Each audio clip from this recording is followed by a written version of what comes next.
Estamos prosseguindo com Efésios. Aqui é de novo, Reverendo Joel Teodoro, da Igreja Presbiteriana do Bairro Imperial, aqui em São Cristóvão, no Rio de Janeiro. É muito bom estarmos juntos de novo e agora nós vamos prosseguir com aquilo que Paulo deixou registrado para nós na sua carta escrita aos irmãos da cidade de Éfeso. É bom lembrarmos que essa carta é dirigida a cristãos que queriam crescer, se aprofundar, e não a gente que precisava ainda conhecer quem era o Senhor. E nós vimos anteriormente como é que a ação da Santíssima Trindade se fez intensa e presente a fim de que aqueles irmãos fossem chamados pelo Senhor, reconhecessem o seu chamado e depois andassem na perseverança conforme o Espírito Santo, que é o selo proposto pelo Senhor e lançado sobre a igreja, sobre a vida daqueles que são santos e irrepreensíveis. Todo esse conjunto de operação dado pelo Senhor, na verdade, faz com que a nossa vida descanse naquilo que são as promessas de Deus. Nesse trecho que vai do versículo 15 até o final do capítulo 1, até o versículo 23, nós temos Paulo falando a respeito da gratidão, uma gratidão por causa da fé, uma gratidão que se expressa, no caso aqui, na vida do apóstolo Paulo, por uma oração que ele faz pelos irmãos. E essa oração é bastante peculiar, tem alguns trechos de muito interesse para o nosso crescimento espiritual. E a primeira coisa que nós vemos aqui é que ele começa com por isso. Ele começa com essa ideia de conexão com o texto anteriormente escrito por ele. Então, é como uma espécie de conclusão. Por causa de tudo que ele falou até ali, ele diz que tem ouvido a fé, tem se interessado pela história que ele ouve a respeito dos irmãos, e ele tem, então, se dobrado diante do Senhor em oração.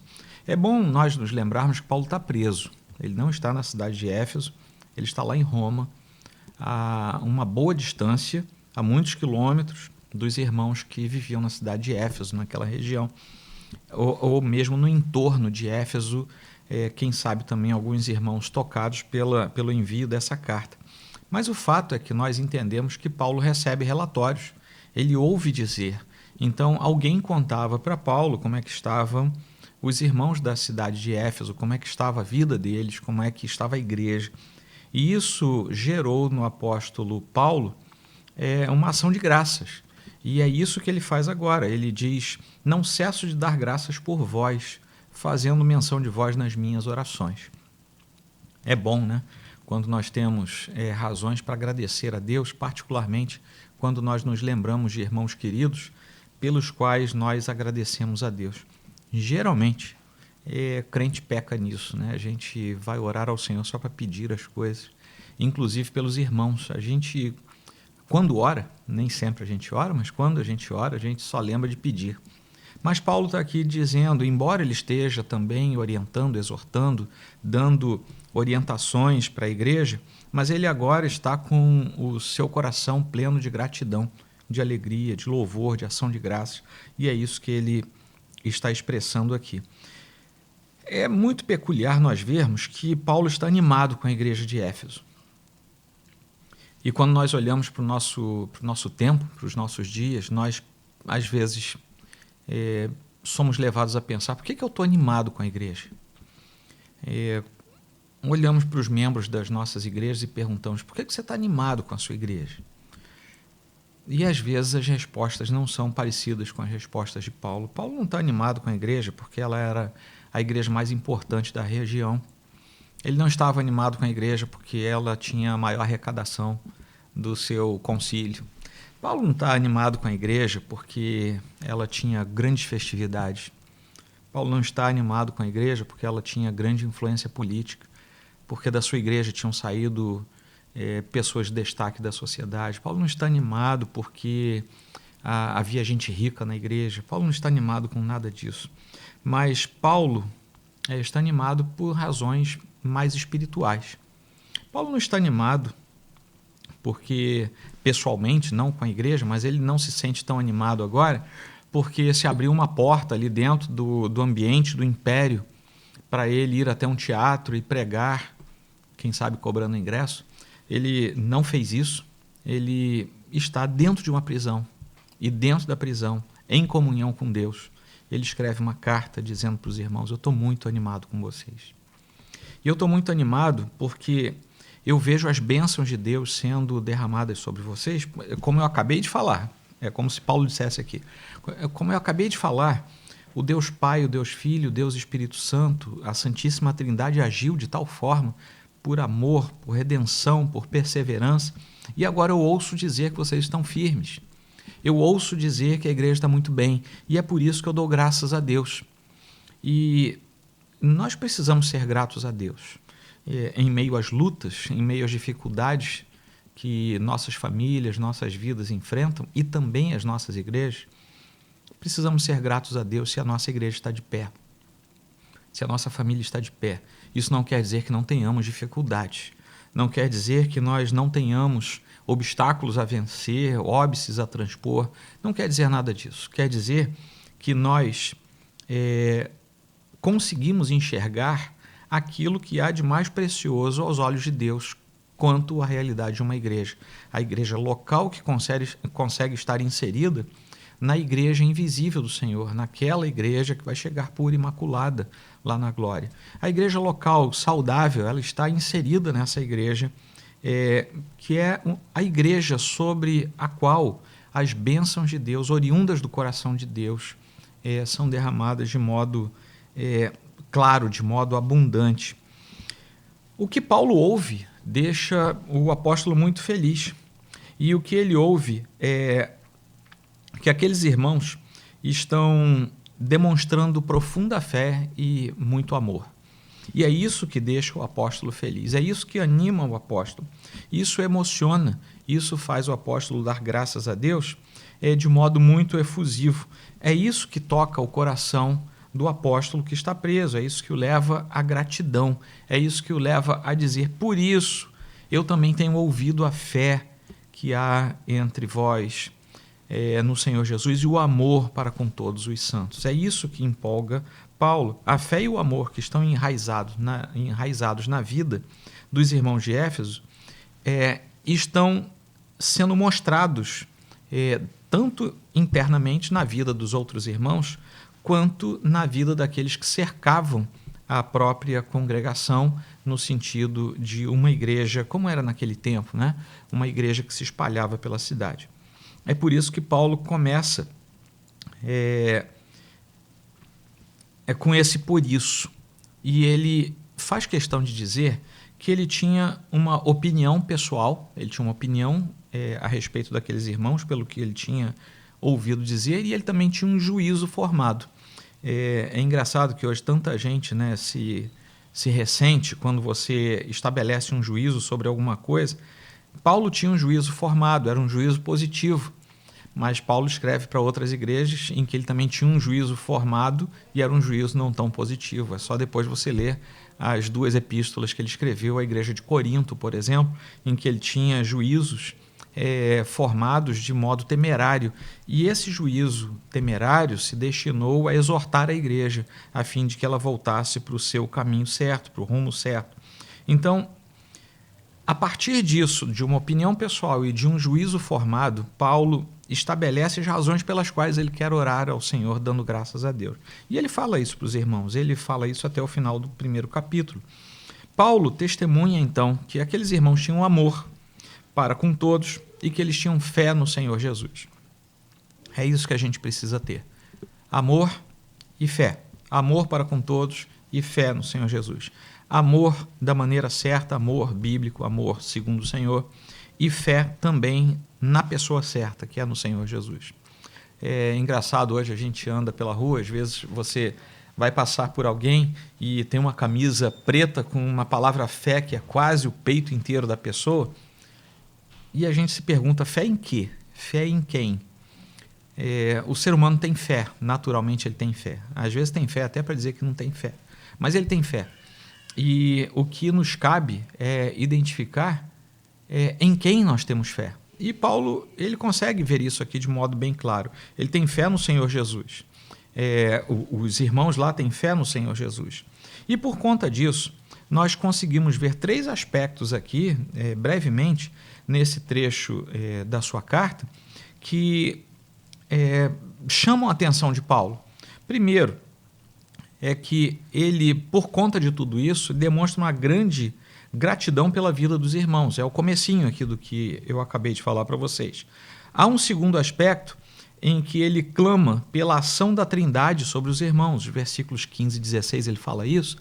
E é interessante nós percebermos isso, porque do versículo 3 até o 14, como eu já tinha falado anteriormente para vocês, Paulo faz questão de mencionar os atos de cada uma das pessoas da Santíssima Trindade em favor da redenção e da perseverança dos redimidos.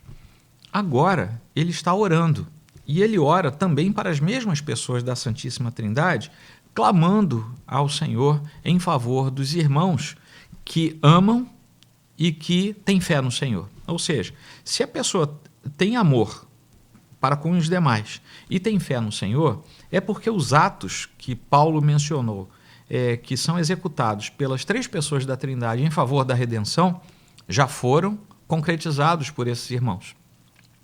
Mas agora, Paulo, não satisfeito com isso, ele também clama para que a Trindade Santa se mantenha em ação para favorecer o caminho espiritual desses irmãos. E, por fim, Paulo também fala a respeito de um pedido que ele faz ao Senhor, para que aqueles irmãos, versículo 18 e 19, você pode ver isso, para que aqueles irmãos possam ter uma visão correta do universo espiritual. Gente, nós vivemos dias complicados, em que nós precisamos usar a lente correta para entender aquilo que o Senhor tem comunicado à nossa geração. Nós que somos filhos de Deus, também às vezes somos assaltados por muitas informações estranhas e nós precisamos ter a nossa visão correta, uma visão desembaçada da vida, e isso só pode acontecer a partir da ação do próprio Senhor em nosso favor. Então, Paulo pede isso, iluminados os olhos do vosso coração para saberdes qual é a esperança. Quando ele pede ao Senhor que o Senhor continue iluminando os olhos da percepção mais interior dessas pessoas, que eram os seus irmãos lá na igreja de Éfeso, ele está pedindo isso. E quantas vezes nós não ficamos confusos na nossa caminhada? Às vezes porque somos informados de coisas que não procedem, mas que geram dúvida no nosso coração. Precisamos também pedir ao Senhor para a gente ter sempre uma mentalidade clara, limpa e totalmente disposta a perceber aquilo que o Senhor nos dá a perceber.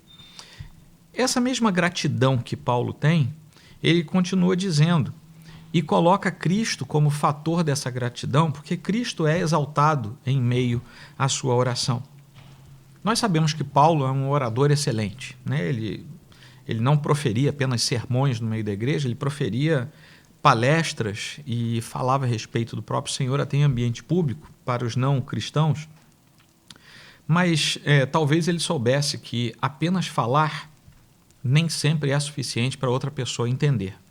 Às vezes, como nós dizemos hoje, eu falei, você não entendeu nada, eu vou desenhar para ver se você entende. E Paulo aqui, ele parece que está gerando uma outra maneira de expressar a ação de Deus, quase como se ele dissesse isso. Eu vou desenhar para ver se vocês entendem agora. Isso ele faz no finzinho da narrativa dessa oração, porque ele precisa que os irmãos entendam como é que eu vou saber que Deus está em ação a meu favor. Basta que você ore e Deus está resolvendo tudo. E Paulo, então, diz o mais claramente possível que, na verdade, tudo isso aí vai se colocar em ação. Não é tanto que a sua oração tenha poder, não é isso que ele está dizendo, mas ele está dizendo que tudo aquilo vai acontecer através de Jesus Cristo e somente através de Jesus Cristo. É por isso que ele tem tanta convicção de que, falando a respeito dessas coisas, ele tem grande esperança de que tudo isso aconteça. Ele clama ao Senhor e ele diz aos irmãos que isso tem uma grande possibilidade de ser obtido como resposta, porque somente em Jesus Cristo ele confia que as coisas podem acontecer. O versículo 19 diz assim: qual a suprema grandeza do seu poder com os que cremos, segundo a eficácia da força do seu poder. Quando é que isso ocorre? É em Cristo. Em Cristo, porque depois no versículo 20 ele diz: o qual exerceu ele em Cristo, o poder foi exercido em Cristo. Então, novamente, as pessoas da Trindade estão sendo trazidas aqui à baila pela pena de Paulo, a fim de que nós entendamos o que é que está acontecendo e por que é que Paulo está orando pelo bem daqueles irmãos. É mais ou menos o seguinte: as pessoas, nós, temos dificuldade muitas vezes de entender o plano geral daquilo que Deus nos dá. E às vezes a gente fixa o olhar em pontos perdidos da nossa visão. Sabe quando você fica ali na beira de uma praia e você fica com aquele olhar perdido assim? Na verdade você não está perdido, você está pensando na vida, enfim, mas você deixa o seu olhar devagar. Às vezes você está conversando com uma pessoa, você lembra de alguma coisa e o seu olhar fica parado assim no meio do nada. Alguma coisa parecida com isso que parece estar aqui à tona, e a ideia é que aquele nosso olhar fica assim meio perdido, meio para baixo. É como se Paulo dissesse assim: eu preciso ajudar vocês a olharem para o lugar certo, e vocês vão ter que olhar não mais assim com esse olhar esvaziado de propósito. Vocês vão ter que olhar para o alto, vocês vão ter que olhar para Cristo, porque é ali que as coisas se resolvem. É em Cristo que as coisas se resolvem, porque quanto mais para perto de nós estivermos olhando, quanto mais perdido for o nosso olhar, mais a gente distancia o olhar das respostas e da ação do próprio Senhor. Isso quer dizer que o Senhor vai nos abandonar? Não, não é isso que eu falei, não. Mas isso quer dizer que nós teremos talvez dificuldade em manter as prerrogativas da nossa caminhada com Cristo, porque simplesmente nós estamos olhando para o nada. Enquanto que nós precisamos olhar, aliás, é bom a gente lembrar que o próprio Paulo diz que nós devemos deixar as coisas para trás, devemos olhar, né, para lá, para cima, para frente, para o alto, porque é lá que está a nossa esperança, é lá que está o Senhor a quem nós devemos ansiar. Olhando para o alto, nós deixamos de olhar para perto de nós. Quanto menos para perto de nós e mais para perto de Cristo nós olharmos, nós teremos aqui a ideia que Paulo quer dar aqui aos irmãos de Éfeso. Precisamos reconduzir o nosso olhar para o lugar certo. Nós estávamos mortos, perdidos nos nossos delitos, nos nossos pecados, éramos zumbis, parecíamos vivos, mas não éramos. Aí o Senhor nos resgatou, nós fomos salvos, passamos a andar com o Senhor. Mas é impressionante como a nossa caminhada faz com que a gente vá perdendo muitas vezes o brilho do olhar. A gente vai se cansando, a gente vai deixando de prestar atenção nas coisas mais intensas, mais certas, nas coisas mais preciosas da caminhada, e a gente às vezes vai embaçando a vista. O que Paulo está propondo aqui é que esse olhar precisa ser reconduzido para o lugar certo, precisa ser colocado em Cristo. Agora não é mais colocado em Cristo para a salvação. Você é salvo. Se você é filho de Deus, você é salvo. Mas é um olhar que é reconduzido para Cristo, a fim de que nós não tenhamos o nosso olhar embaçado e possamos perceber claramente aquilo que o Senhor está fazendo por nós. Talvez também perceber aquilo que o Senhor nos mostra de nós mesmos, com um olhar mais claro, mais translúcido, percebendo aquilo que o Senhor mostra.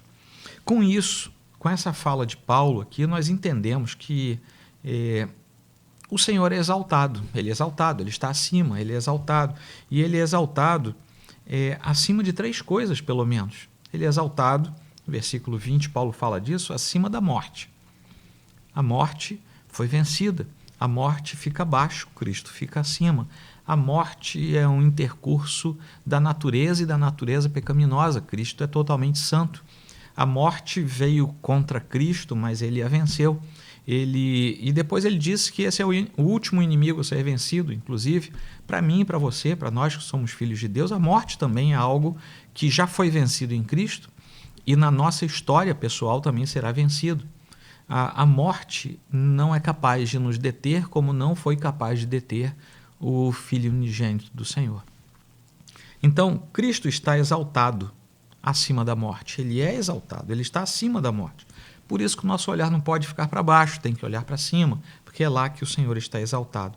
Lá em Colossenses 1, aliás, eu já falei antes para vocês que Efésios e Colossenses podem ser chamados de epístolas gêmeas ou cartas gêmeas, porque muita coisa que Paulo trata em uma, ele trata na outra também. E lá em Colossenses 1, Paulo fala disso também, de que todas as coisas foram criadas nos céus, sobre a terra, coisas visíveis, coisas invisíveis, tronos, soberanias, poderes, tudo foi criado por meio dele e para ele. Então, todas as coisas estão abaixo dele. Não há nada que esteja pelo menos no mesmo nível que o nosso Deus. Tudo está abaixo dele. Tudo é criação dele e para ele. Então, a enumeração que Paulo estabelece, tanto aqui quanto em Colossenses e em outras partes do Novo Testamento, a enumeração de itens abaixo do Senhor, abaixo de Cristo, são elementos comprobatórios da preeminência do Senhor sobre todas as coisas. Não há nada que sequer se compare a ele, está tudo abaixo dele. Então, se nós estamos com Cristo nas regiões celestes, e aí a gente tem que só ter cuidado para não entrar num discurso triunfalista, né? Mas o fato é que nós, que fomos redimidos pelo Senhor, somos co-herdeiros com Cristo, nós estamos assentados numa estatura diferenciada por causa do Senhor. E nós estamos acima dessas outras coisas. Ocorre que nós ainda vivemos nesse mundo de peregrinação. E embora, como os antigos hebreus, estejamos indo para uma terra de promessa, uma terra de bênção, uma terra em que todas as bem-aventuranças nos estão reservadas, por outro lado, ainda estamos andando aqui. Ainda somos peregrinos. Como os antigos hebreus, ainda temos o sol de dia e temos o frio à noite. Ainda temos que comer maná todo dia. E você imagina, 40 anos comendo a mesma comida, é por isso que eles reclamaram uma certa vez. Mas não podiam reclamar de fome, não podiam reclamar de abandono, a roupa não gastou, a sandália não gastou, enfim, nós também somos assim. Alguns elementos, inclusive da natureza e das circunstâncias, não nos tocam, porque o Senhor nos preserva, e isso tudo por sua graça e seu amor. Nós, então, estamos andando com esse Senhor, que é exaltado acima de todas as coisas, exaltado acima da própria morte. E ele também nos exalta por ele, através dele, nele, para que não temamos mais a morte. Chegará um dia em que essa herança que é prometida vai ser dada em nossas mãos. Aí é outra história. Aí a gente não vai precisar mais nem bater esse tipo de papo, porque aí já é diante do Senhor. Mas ele também, versículo 21 e até o comecinho do 22, ele fala sobre Cristo ser exaltado acima de toda potestade. E tem muita gente com medo de poderes que não sejam o próprio Deus. Há cristãos com medo. Há cristãos que eu diria que precisam quase que, eu não diria se converter de novo, mas há cristãos que precisam converter algumas áreas da sua percepção espiritual. Porque se Cristo está exaltado acima de todos os poderes, quais são os poderes que eu e você temos que temer? Não há poderes a temer. Na verdade, nós fomos subtraídos pelo ato de Cristo, pelo ato vicário dele, nós fomos subtraídos de qualquer tipo de influência que nos privasse da presença de Deus. Qualquer influência espiritual que nos afastasse de Deus foi retirado da nossa vida pela habitação do Espírito Santo. Nós fomos salvos, o Espírito Santo passa a habitar a nossa vida. Nós que somos esse tabernáculo perambulante aqui enquanto peregrinamos, mas agora nós somos propriedade exclusiva de Deus. Nós não somos propriedade compartilhada, nós somos exclusivamente filhos de Deus. Nós não devemos ter receio, até porque o Senhor nosso Deus, foi exaltado acima de todas as coisas.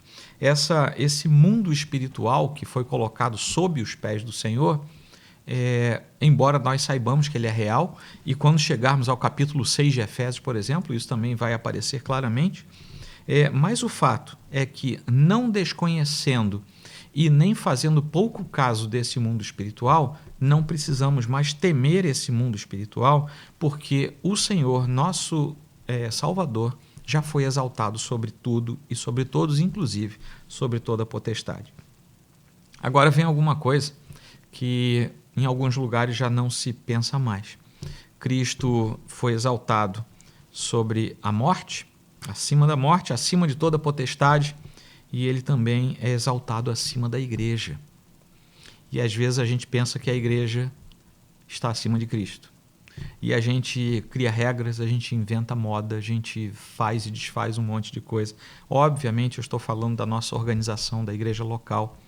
E às vezes a gente é levado por nosso coração duvidoso e enganoso a pensar que a gente anda sozinho. A gente tem a ideia de que nós somos igreja e por isso batemos no peito e dizemos que somos autônomos para fazer o que bem entendermos. Não é assim, porque Cristo também está exaltado acima da igreja. Lá no Salmo 8, lá no versículo 6, diz que deste-lhe domínio sobre as obras da tua mão e sobre seus pés tudo lhe puseste. E é tudo, tudo mesmo. E Paulo assegura também que ao Senhor Jesus pertence todo o domínio, as coisas todas, vivas ou não, da terra ou do cosmo. Todas as coisas desse universo criado pertencem ao Senhor. E ele é cabeça sobre todas as coisas. Se ele é cabeça sobre todas as coisas, e nós sabemos disso, nós teorizamos isso, ele também é cabeça da igreja.